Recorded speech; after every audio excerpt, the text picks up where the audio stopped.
legitimate Hollywood talent, right? We saw the Veronica Mars movie make a lot of money, and then we saw Zach Braff make even more money on his independent film. Which I was there. So what is going on here, right? I mean, are these guys exploiting their celebrity status and their exposure to corral money from otherwise ignorant individuals, and then they're just going to profit heavily at the end? Or is this like this real idea of like pre-ordering your content? It's part of that direct engagement again. You know, these fans are now, you know, they've invested time in this talent, and now they get to be a part of the production. They get to be producers, you know. And I just want to jump in real quick, because I was in the traditional media industry before this, if you can call independent film that, and I made like 40, 45 of them. And indie film is dead. It's gone the way of like ballet and opera, right? And it's been decimated, especially the financial part of it has been decimated. And everyone thought like social media, trans media was going to be, you know, going to help indie film. It's only been crowdfunding. Like hundreds of millions of dollars just on the two biggest sites, Kickstarter and Indiegogo, have funded independent films. I think it was what the Oscars, 2 shorts that were nominated, one that was crowdfunded by Kickstarter, and one, and YouTube stars. I mean, I guess I can only really speak to that. One won as well. Who? A crowdfunding movie won an Oscar. Exactly. Yeah. And YouTube stars are printing money on these sites. Well, because you mean Freddie Wong, right? Yeah. Freddie Wong just raised $800,000 for the second season of his video game High School. Yeah. But I think it's really exciting to see fans getting to engage so directly and with creators, and it builds, generates buzz, it builds loyalty.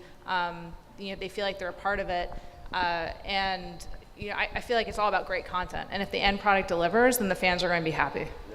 I mean, I think it's really about telling a great story of who you are and why you want to make this. I think actually it's a sense of really pure art getting made. I mean, Freddie, brand, he doesn't have to go pander to a brand to get his work made.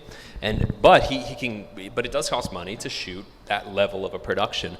And then you look at Rob Thomas with Veronica Mars. He could not get this financed elsewhere. Warner Brothers wanted nothing to do with it, but they said, go, fine. We'll let you sort of run with this if you, $2 million, sure. But so he went out there and he told a great story.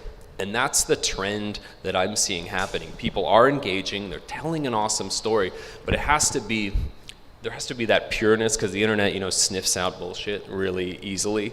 So you have to you have to say where the money's going. You have to let them into the process rather than sort of say you won't see anything for a while. And that same trend, that's what we're picking up on Chill.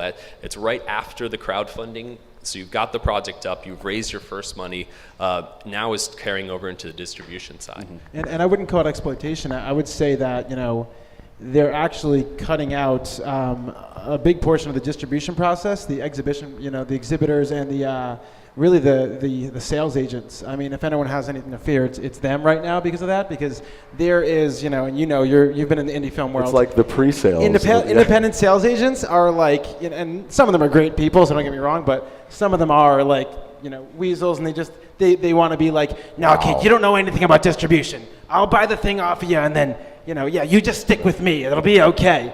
Those are the people that are getting cut out, and for good reason, because a lot of them are just middlemen. They're just middle management types that are, Pre-sales are dead too. I mean, even like... It's that Office Space scene. It's like, what exactly do you do here? Right. It's that kind of thing. It's like, I don't know. They're gonna lose their jobs, but, Well, I think there's two interesting things at play too. Like, one is you identify, A, there's an audience, and like, you want this, so you're giving people what they want, and then B, think about like the flip side of that. Like, what would Zach Braff be doing if he didn't ask his audience? Like another season of Scrubs? Well, yeah, or like even worse. Like, what if some one studio exec is like, you're gonna be the next Superman, like whatever that thing is, and they could make a bad call. It's like, well, maybe that's a great call. An indie Superman, just indie comedy Superman with flashbacks all the time.